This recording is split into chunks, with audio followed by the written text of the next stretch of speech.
नमस्कार दोस्तों, स्वागत है आपका एग्ज़ाम वॉरियर के यूट्यूब चैनल पर। आज की वीडियो में बहुत ही ज़रूरी बात मैं आपको बताने वाला हूं, जो कि जुड़ा हुआ है हमीरपुर बोर्ड के टाइपिंग टेस्ट के रूल से, कि हमीरपुर बोर्ड के द्वारा जो टाइपिंग टेस्ट लिया जाता है उसमें एरर कैसे काउंट की जाती है, उसके क्या नियम है। और कुछ एक क्वेरी थी बच्चों की। सबसे पहले क्वेरी यहाँ पर आई है कि एक गलती के लिए कितने की स्ट्रोक घटाए जाते हैं, क्या बैक स्पेस यूज़ करना भी गलती में ही कैलकुलेट होता है, लाइन स्किप करने पर कितने की स्ट्रोक घटाए जाते हैं, कितनी गलतियां माफ़ होती है। जो टाइपिंग टेस्ट होता है उसमें कुछ एक गलतियां माफ़ होती है, तो जैसे वो भी आपको इस वीडियो में मैं आपको बता दूंगा, क्योंकि बहुत से ऐसे बच्चे थे जिन्होंने HPJIT पोस्ट कोड 939 का टाइपिंग टेस्ट दिया। अब आने वाले जो भी एग्ज़ाम है HPJIT के, जैसे 965 हो गया, उसमें भी आपको ये रूल फॉलो करने पड़ेंगे। जो भी एग्ज़ाम होंगे HPJIT के, सब में यही रूल चलते हैं। सबसे पहले आपको बता देते हैं, एक गलती के लिए 5 स्ट्रोक्स घटाए जाते हैं। हमीरपुर बोर्ड के द्वारा जो टाइपिंग टेस्ट लिया जाता है, ये 5 स्ट्रोक्स को एक वर्ड के रूप में मानता है। ठीक है, 5 स्ट्रोक्स का ये एक वर्ड मानता है। मतलब 5 स्ट्रोक्स का मतलब होता है जैसे कि 5 अक्षर, जैसे ABC, ये 5 अक्षर को एक शब्द के रूप में मानता है। एक गलती करने पर 5 स्ट्रोक्स घटाए जाते हैं। ठीक है, ये चीज़ होती है। अगर आप एक वर्ड गलत लिखते हो ना, तो ये 5 स्ट्रोक्स घटा देते हैं। 1500 स्ट्रोक्स क्या होते हैं, क्वालिफाइंग, आपको टेस्ट क्वालिफाई करने के लिए 1500 स्ट्रोक्स वहां पर लगाने होते हैं। सबसे पहले आपको यहाँ पर रूल के बारे में बता देते हैं, जो कि ऑफिशियली अपडेट के द्वारा बताया गया था। यहाँ पर कहा गया है कि अगर आपने कोई शब्द मिस स्पेल्ड किया, ठीक है, उसकी स्पेलिंग आपने गलत लिख ली, चाहे उसमें आपने कितने ही अक्षर गलत क्यों ना लिखे हो, उसे एक ही गलती के रूप में माना जाएगा। जैसे मान लो आपने नंबर को लिखना था, ठीक है, आपने NU की जगह आपने A लगा लिया, NAM, B की जगह आपने V लगा लिया, है ना, फिर E की जगह A लगा लिया। इस प्रकार से आपने जितनी भी गलतियां की है, इसमें देखो आपने कितनी 3 गलतियां की, तो इसके लिए आपको यहाँ पर एक ही गलती ये मानी जाती है। जैसे एक शब्द में, मतलब एक वर्ड में आप जितनी गलतियां करते हो ना, उसमें सिर्फ एक ही गलती मानी जाती है। जैसे एक शब्द में आपने कितनी गलतियां की थी, आपने U की जगह A लिख लिया था, है ना, B की जगह V लिख लिया था, आपने यहाँ पर बहुत गलतियां की थी, लेकिन आपने वो एक ही शब्द में की, तो इसे एक ही गलती के रूप में काउंट किया जाएगा। मतलब आपसे सिर्फ 5 स्ट्रोक्स यहाँ पर घटाए जाएंगे।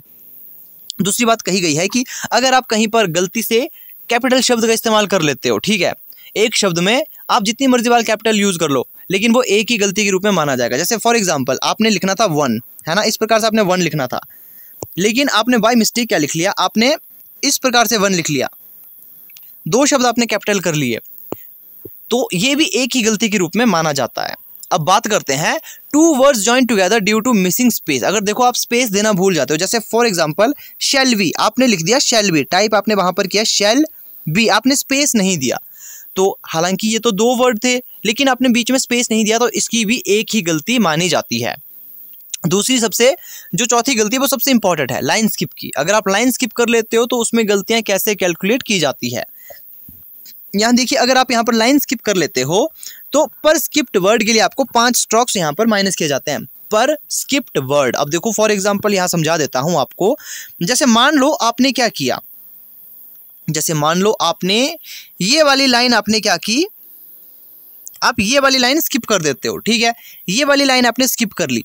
अब इसमें जितने भी अक्षर थे, तो यहाँ माफ कीजिएगा, जितने भी शब्द हैं, देखो शब्द कितने हैं यहाँ पर, वर्ड है यहाँ पर 1 2 3 4 5 6 7 8 9 10 11 12, तो मतलब यहाँ पर 12 गुना 5 कितना होता है, 12 पंजे 60 होता है, तो 60 स्ट्रोक आपके घटाए जाएंगे। ये यहाँ पर इस प्रकार से रूल फॉलो होता है। नेक्स्ट यहाँ पर कहा गया है कि अगर आप कोई एक्स्ट्रा वर्ड टाइप कर लेते हो, उसकी भी एक ही गलती मान ली जाती है। जैसे मान लो आपने लिखना था पर, लेकिन आपने गलती से पर की जगह पर MUM इस प्रकार से आपने कुछ टाइप कर लिया, तो इसकी सिर्फ एक ही गलती मानी जाती है, 5 स्ट्रोक्स आपके घटाए जाएंगे। अगर आप किसी को रिपीट करते हो, है ना, इसमें भी यही रूल फॉलो होता है। Punctuation and special character shall be treated as normal letter while checking error. अब देखो कोई जैसे स्पेशल कैरेक्टर होता है परसेंटेज, अगर आप इसे गलत लिख लेते हो ना, इसके भी 5 स्ट्रोक घटाए जाते हैं। अब बात करते हैं जो कुछ एक डाउट और थे कि बैक स्पेस यूज करना भी गलती में काउंट होता है क्या। नहीं, बैक स्पेस आप जितनी मर्जी बार यूज कर सकते हो, ये गलती में काउंट नहीं होता है। लाइन स्किप करने पर कितने की स्ट्रोक घटाए जाते हैं ये भी मैं आपको बता चुका। अब कुछ एक गलतियां माफ होती है, उसे कैसे कैलकुलेट करते हैं ये मैं आपको बता देता हूं। जैसे मान लीजिए फॉर एग्जांपल आपने 2000 की स्ट्रोक लगा लिए, क्वालिफाइंग नेचर के लिए कितने चाहिए, 1500 चाहिए होते हैं। मान लो आपने 2000 की स्ट्रोक लगा लिए, हमीरपुर बोर्ड का ये मानना है कि 5 स्ट्रोक का एक वर्ड होता है, ठीक है, 5 स्ट्रोक का एक वर्ड मतलब कि आपने 400 वर्ड लिख लिए, आपने 400 वर्ड लिख लिए। 400 वर्ड मतलब जो टोटल वर्ड आपने टाइप किए होते हैं उसका 5% माफ होता है। 400 का 5% कितना होगा? 400 का 5% निकालो, 5/100 मतलब 20 वर्ड आपके माफ होंगे। जो आपने 20 वर्ड गलत लिखे होंगे वो माफ होंगे। स्ट्रोक के रूप में बता दूं, 20 पंजे 100 स्ट्रोक्स आपके माफ किए जाएंगे। इस प्रकार से आपकी एरर निकाली जाती है। तो ये कुछ एक चीजें थी, जैसे जो बच्चे पूछ रहे थे, जो डाउट था वो आपका क्लियर हो चुका होगा। अब आने वाले समय में जो भी आपके टाइपिंग टेस्ट होंगे या फिर जो आपने अभी टाइपिंग टेस्ट दिया था HPJIT पोस्ट कोड 939 का, तो उसमें इस प्रकार से टाइपिंग कैलकुलेट की जाती है। तो अगर आपको लगता है कि मैंने कोई चीज़ आपको गलत बता दी, हालांकि मैंने आपको वही चीज़ें बताई हैं जो ऑफिशियली अपडेट के द्वारा मुझे बताई गई थी, वही चीज़ें मैंने आपको बताई है। और 817 में भी यही रूल फॉलो किया गया था। इसी प्रकार से आने वाले एग्जाम में भी रूल फॉलो किए जाते हैं। आपको जितने टोटल वर्ड आपने लिखे होते हैं उसका 5% मतलब टोटल वर्ड का 5% आपको माफ रहता है। इतनी गलतियां आपकी माफ हो जाती है। बात रही एक गलती के लिए 5 स्ट्रोक मतलब कि एक वर्ड घटाया जाता है। ये क्या करते हैं कि ये 5 स्ट्रोक मतलब कि 5 अक्षर को एक शब्द के रूप में मानते हैं। ठीक है, ये कुछ एक बातें थी। बाकी बैक स्पेस आप जितनी मर्जी बार यूज कर सकते हो। हालांकि आप चाहे जितने मर्जी स्ट्रोक्स मार लो, इसके नंबर नहीं जुड़ते। ये सिर्फ क्वालिफाइंग नेचर का होता है।